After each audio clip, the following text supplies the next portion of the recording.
Well, hello, you wonderful citizens of the internet, and welcome to a rather exciting day for me.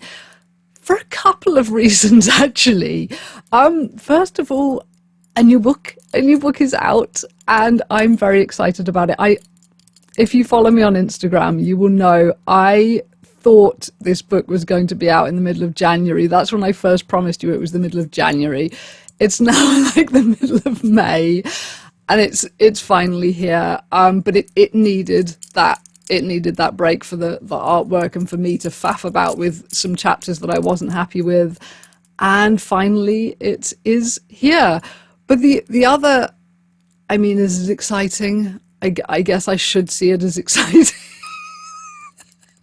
The other thing that is exciting about this book coming out is that I am alive at the same time as this book coming out, because again, if you follow me on Instagram, I think I've told you kind of the backstory of this novel.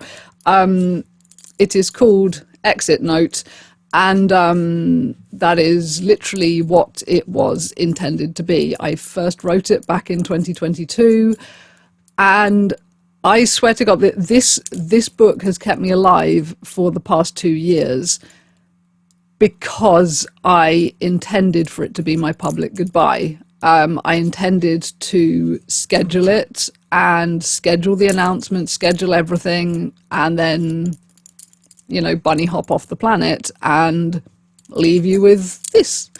That was the intention in 2022 when things were not very good. And let's face it, things have not been very good, ever since. But I'm kind of a perfectionist about editing my writing. If it's like the last thing you're saying on earth, you don't want it to be like sloppy and full of typos and all that shit. Like, that would bother my ghost, man. So, I was editing for literally like 2 years. And I honestly think that's really mostly the reason I'm still alive, is that I have been thinking, look, you can't put it out and die until it's like perfect.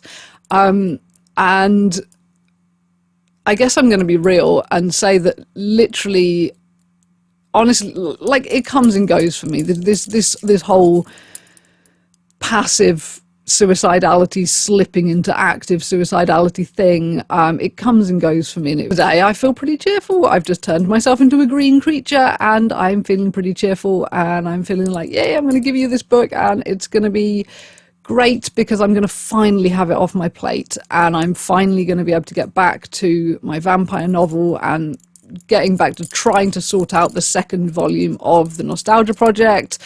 It's going to be great to have fresh projects to play with again. There's something I'm looking forward to in October. It's so minor and pathetic, I'm not even going to tell you what it is. But so it feels kind of like a new start getting this book out there. But literally last week, I was back on my, this is going to be my scheduled goodbye train. I've got it circled in the calendar and everything, like just a line drawn under the calendar. This is the end. So that's how my mental health's been over the last 4.5 years, actually. This book is it is pretty much almost entirely fiction. It does have pieces from my life taken and kind of spun into the fiction, but it is also kind of a mission statement in terms of the battles I've been fighting with addiction clinics about medication, and I don't, is it 3? I think it's 3 years I've been trying to get them to sort out my meds, and they are being so useless. So I wrote a book about it. And literally the first 2 people I am going to give this book to are my drug worker and my doctor.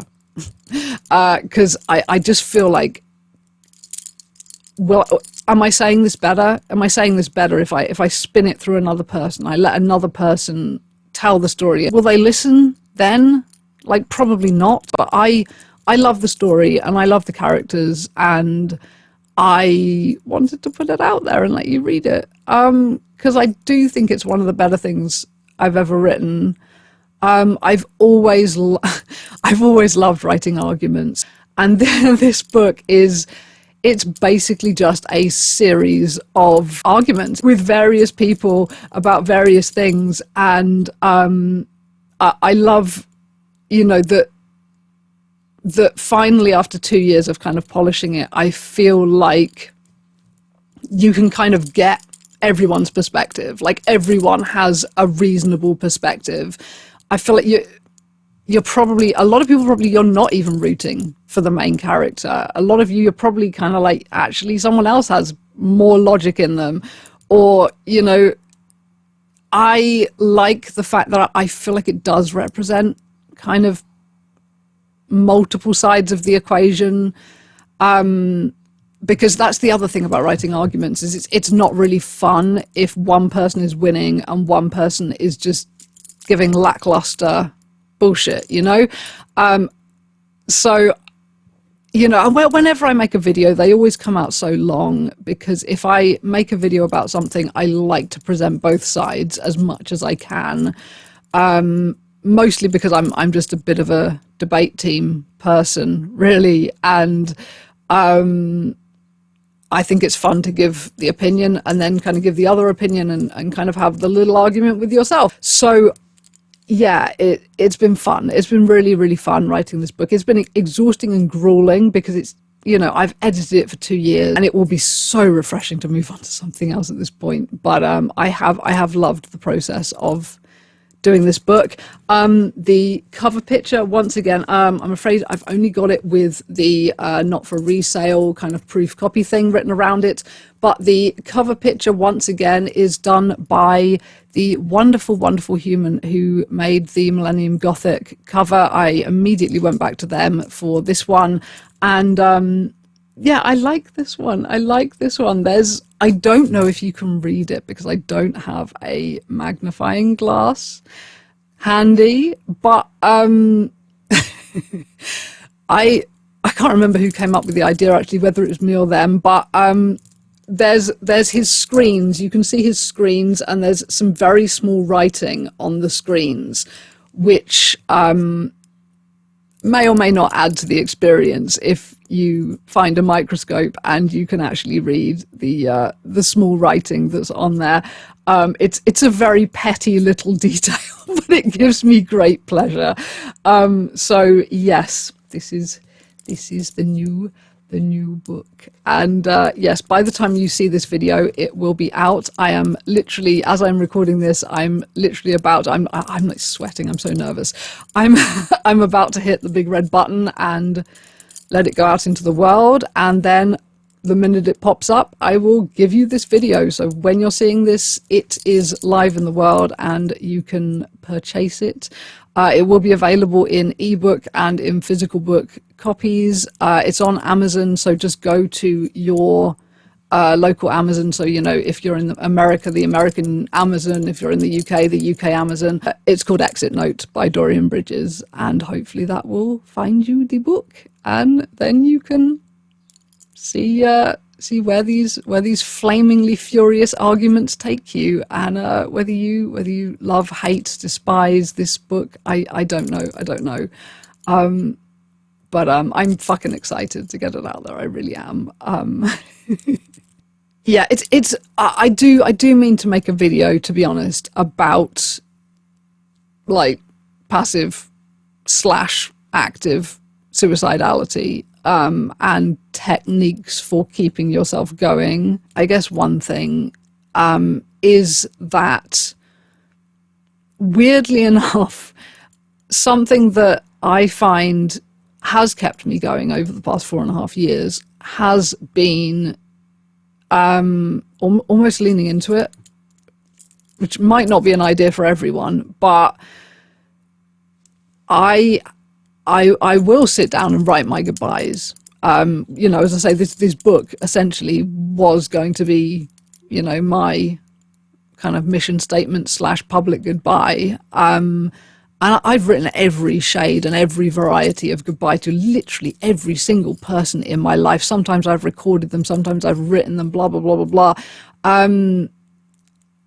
And although you'd think that would be dark and depressing and would fuck you up more, I found it very cathartic. I found it gave me something productive to do, because when you're in that place and you feel like everything is hopeless and you don't want to be here and everything's awful, the only thing you can concentrate on is escaping and getting out, and it's death essentially is the only thing you can fixate on. So if you fixate on that and you get it out, for starters, when you're writing out your goodbyes, you're writing out why you're doing it oftentimes. And that can give you some clues as to, okay, so if this is why I'm doing this, is there another way? Is there something else I can do to fix this? And maybe there is. Also, if there is someone in your life that you trust enough and that you think might be helpful, you can give it to them while you're still alive and say, look, this is how I feel and this is what's going on in my life, and can you help me with any of this? And it can open dialogue, and it can, people can help you sometimes. You find that these things that you keep to yourself and you feel this is hopeless, this is helpless, there is no cure for this and there's no point sharing it with anybody. Sometimes if you do share it with someone, they actually can help you, and there actually is another way. In my case, though, it was largely just time passing, because as I say, it does come in waves for me. So if I can just spend like 2, 3, 4, 5 days editing and polishing up a goodbye in some kind of way, because like I say, I am a perfectionist about editing these things. I don't want it to be sloppy, so I will edit and edit and edit and edit for days and days and days, and by the time I've done that, oftentimes the acute kind of, I can't bear this anymore, has passed, and I can cope with sticking around for another little while.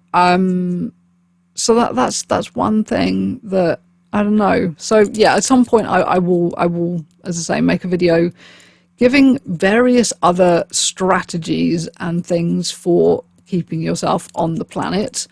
I mean, there's a lot to say around the subject of all of this too, because a lot of countries are legalizing medically assisted dying for mental illnesses, and that's a whole other subject that I would love to talk about in another video. And this is getting very tangential now, I'm aware of that, sorry.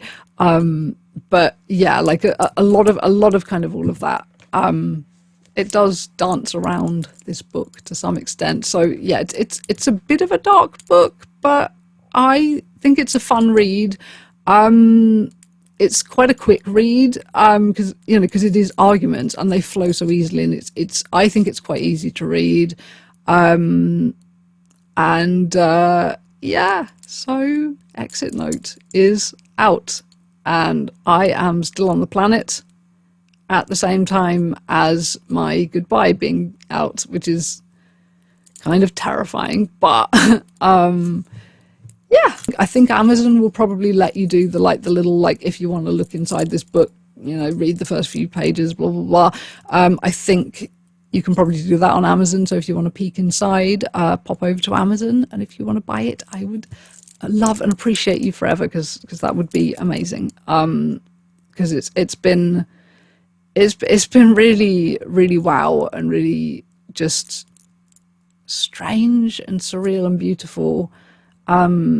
The amount of people who have read Millennium Gothic and who have my previous book, and who have liked it, and it's mind-blowing. It really is. I think if you're a writer and you're going to put things out there, you do have to some degree have like a bit of a weird ego about what you're writing, and you do have to kind of think, this is great, I love it, I love what I'm writing, I think this is great. Like you have to have enough of that in you to force you over the shyness and the terror of putting it out there. But there is a great deal of shyness and terror in putting it out there too. When it's something as personal as your life story, like Millennium Gothic was, or something as personal as your potentially your goodbye and all of that. It's terrifying. You put things out in stages, don't you? You know, you show your college tutors and stuff first, and they can be quite nice. And my college tutor was lovely about my writing. Even the really gruesome, bizarre stuff that is in my first book, The Putrescent Vein, she was lovely about that stuff. And then, you know, you build more confidence and you show it to your friends, and your friends are often lovely about it, but, you know, they're your friends and they kind of have to be.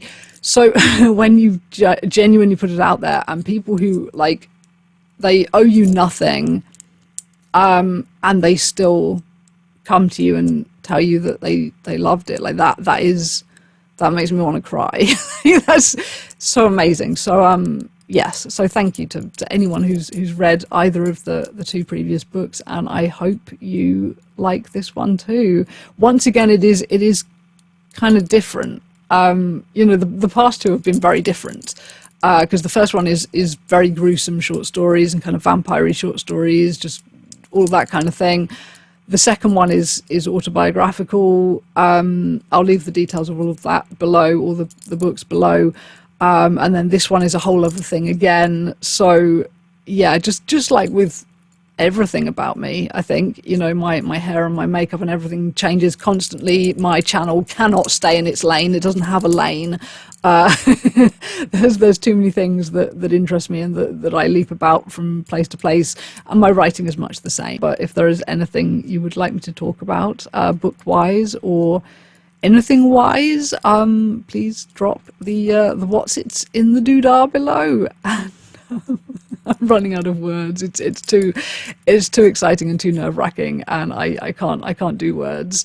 But yeah, Exit Note is out on Amazon finally, like 2 years after I wrote it and several months after I said it was going to be there. It is there, and you can have it off you pop to Amazon if you feel like it. And yeah, things have not been good, but I love this book, so I got something out of it. And if you find yourself in any kind of dark, shitty place of just wanting to be off this planet, as I say, I'm going to make that video about kind of tips and tricks for trying to stick around for a bit longer.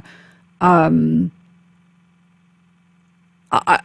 don't even know how much I should say, because I know, you know, when you've been in that rut for 4.5 years, your thinking gets so warped.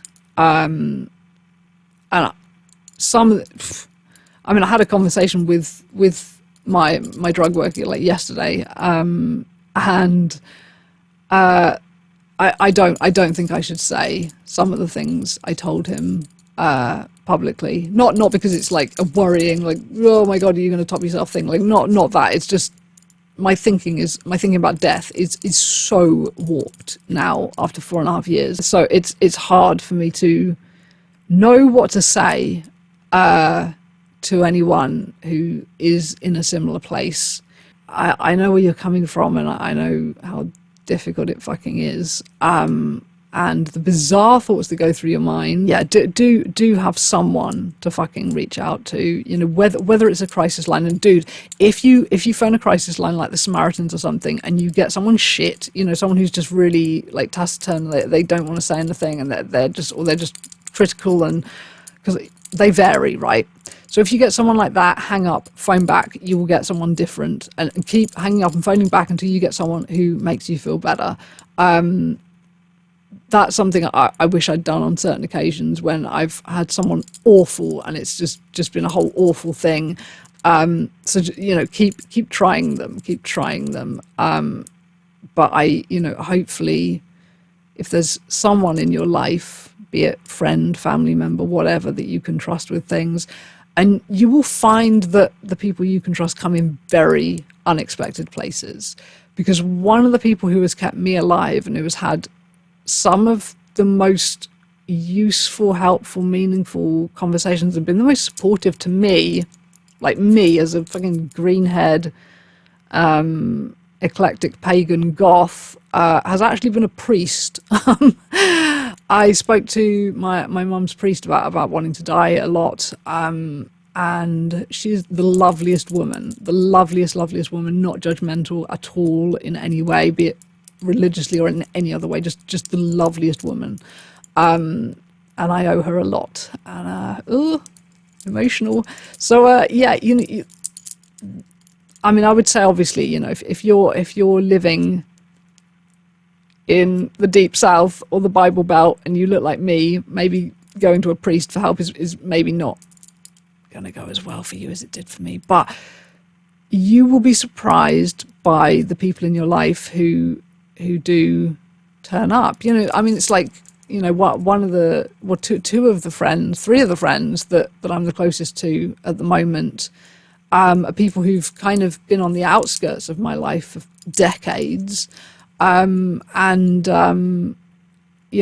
kind of become closer, and they've really become people that I lean on now. And I never really would have thought that a few, years ago. They were always around, but we were never close, really. And now we are, and that's lovely. And I've kind of reconnected with an old friend who I've just adored for so long, and it's kind of depressing in a way, the way that both our lives have gone and the changes that life has wrought in both of us. But we're both shockingly still here and still talking to each other and all of that, and that's lovely. So there's some good things about being on the planet. I guess the other final little tidbit of this is something to stay on the planet for. And this won't work for everyone, but small things. Like, I'm talking petty little things. So there's two things when I say petty little things. Some people say stay alive out of spite. Like, if there's someone you hate, outlive them. If there's someone who would love it if you died, stay alive to spite them. I don't really buy into that. For me, the petty little things are just very small things. Like, I love rewatching like cheesy vampire shit like True Blood and The Vampire Diaries and Twilight and all that stuff. I love rewatching that stuff, and I'm like, can I do that in the afterlife? I don't know. So and just little things that are in my life that I love, like my clothes and my perfume and things like that. I mean, this is something that falls into the harm reduction category because it's not really great, but it has kept me alive. Is shopping a bit too much? Because if you really just feel like I just can't. Sorry, I can't make it past the next day or two. I can't do it. Fuck this. If there's something you can buy, if you can just about afford it, and you buy that and you're excited for that and it takes a little while to come. So it's so weird and sad and pathetic, but literally I have stayed alive for like jackets because I want to try them on.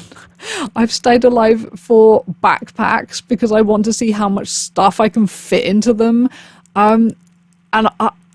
It's mental, but yeah, materialistic bullshit has kept me alive. Honestly, like, and I get so much pleasure out of it. That's the thing. Like, people diss on, being materialistic and liking stuff, and I get that. Like, stuff, you can't take it with you at the end. It doesn't have,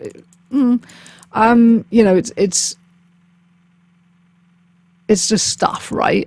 But I think if you're autistic particularly, or neurodivergent in any kind of way, we have a tendency, that's why I kind of hesitated before I said it doesn't have a soul, because we tend to attach personalities and souls and all of that stuff to inanimate objects, stuffed toys and even, books and pens and stuff. We don't want to be mean to that stuff because we feel like they have feelings. So if you're autistic, like, stuff can be very meaningful, and collecting, we like collecting. So if there's like one more thing that you've got to collect to make your collection, and if something, whatever you can fucking get excited about that is on this planet, if you can bring it into your world and give yourself that little bit of dopamine, like, to look forward to, it can keep you alive for a little while, and you just don't know what is going to change, be it in your brain chemistry or in your life or whatever. You don't know what's going to change in the next like week or two before that thing gets to you. So that's kind of, sorry, I've talked for quite a long time now, and yeah, but that has helped me, has been, I mean, I'm always broke, but again, I'm still alive, so yeah, it's better than nothing, I guess. So yeah. Anyway, sorry, I said I was going to shut up about 20 minutes ago, so I am going to shut up. But yes, the new book is out. Exit Note, Dorian Bridges, on Amazon. And with all of that said, thank you for listening and for being wonderful. So over and out. Bye bye.